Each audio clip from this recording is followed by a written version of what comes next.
Assalamualaikum warahmatullahi wabarakatuh. Halo semuanya, selamat datang di podcast Suara Asmia. Perkenalkan, nama saya Sinta Octavia, saya di sini sebagai host.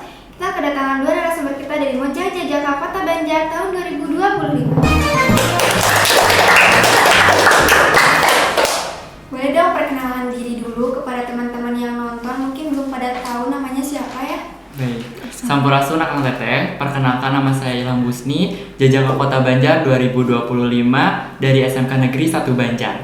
Baik, selanjutnya Sampurasun Akang Teteh, perkenalkan nama saya Yulianti Pergiwa, saya merupakan Mojang Kota Banjar tahun 2025. Asal sekolah saya dari SMK Negeri 1 Banjar. Oke, mungkin langsung aja ya kita tanya-tanya ya, gimana sih perasaan kalian berdua bisa sampai di titik sekarang ini? Yang pertama mungkin terharu ya Teh bisa sampai titik sekarang, dan kita juga bangga tentunya bisa membanggakan kedua orang tua kita dan diri kita sendiri.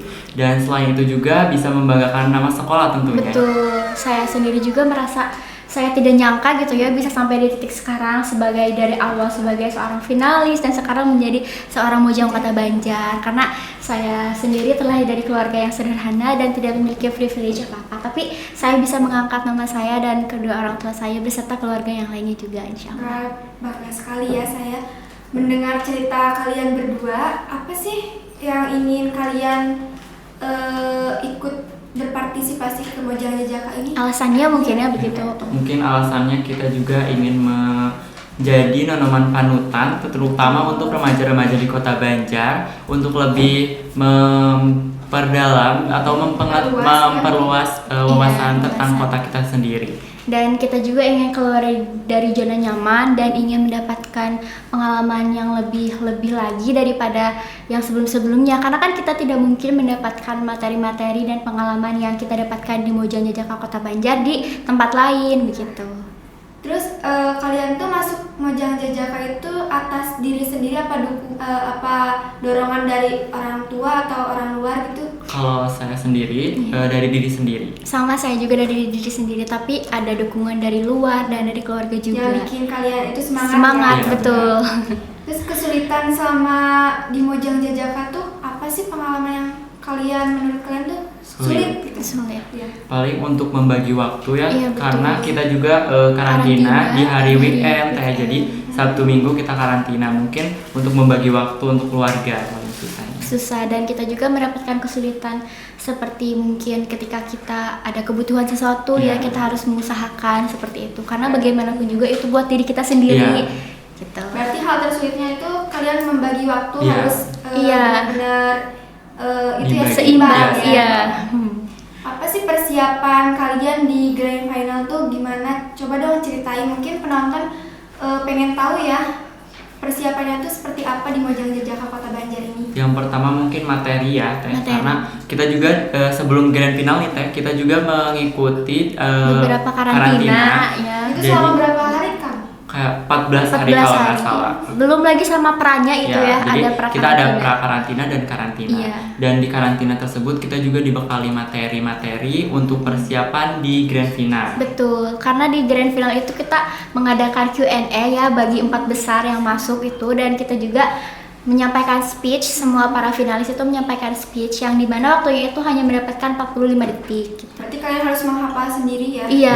Kita juga ada coaching. Ada sesi coaching kita juga, jadi kita juga bikin teks speech tersebut sendiri gitu. Dan kita juga harus meminta izin juga ke Kang Fadli untuk di approve gitu. Di approve, karena kan setiap speech-nya itu kan awal-awalnya kayak masih belum pas gitu ya, masih kurang, tapi kita tuh melakukan konsultasi kepada Kang Fadli untuk mendapatkan saran dan apa nih yang harus ditambahin atau yang terlalu lebih. Iya betul, kayak gitu. Sampai di approve baru bisa disampaikan.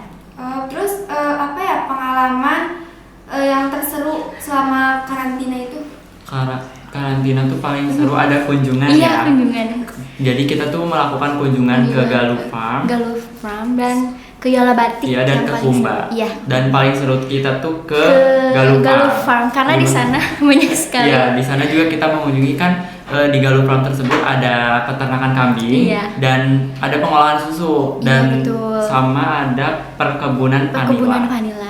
Itu emang kambing doang atau emang ada hewan lain? Cuman kambing aja. gitu ya. Tapi buat sekarang katanya Putra Galuh Farm tuh buka ayam chicken. Ayam chicken. Namanya di Celup ya. Ya. Yang lagi viral itu. Iya, aku pernah cobain Iya. yang rasa sadis enak banget. Terus bagaimana sih perjalanan kalian bisa sampai di titik sekarang dari awal sampai akhir? Tolong dong ceritain kepada pemirsa yang nonton, mungkin yang nonton ingin tahu ya pengalaman dari awal. Iya. Iya. Mungkin dari awal kita juga menggali lebih dalam tentang Kota informasi Kota Banjar, Banjar. dari mulai budaya, pariwisata, dan UMKM. Terus kita juga ada technical meeting dan Iya, audisi. iya. Dan di audisi tersebut kita juga dengan bertemu beberapa calon iya, finalis yang dimana dan banyak sekali ya yang mempunyai talenta dan yang bakat. betul. Dimana Terus- kan waktu kita awal-awal mau audisi itu kan, sebelum audisi kan itu di bulan puasa ya, kita tuh dimana di sekolah setiap pagi itu kita berkumpul ya Iya. sambil menghafal dan belajar dan sharing-sharing juga bersama guru-guru yang memang punya di bidangnya. Kita juga belajar beberapa bahasa Inggris karena kan katanya di audisi itu ya Iya. ada pertanyaan tentang bahasa Inggris dan tentang kebudayaan. Kita juga belajar kebudayaan bersama guru-guru yang lainnya juga. Itu sangat seru.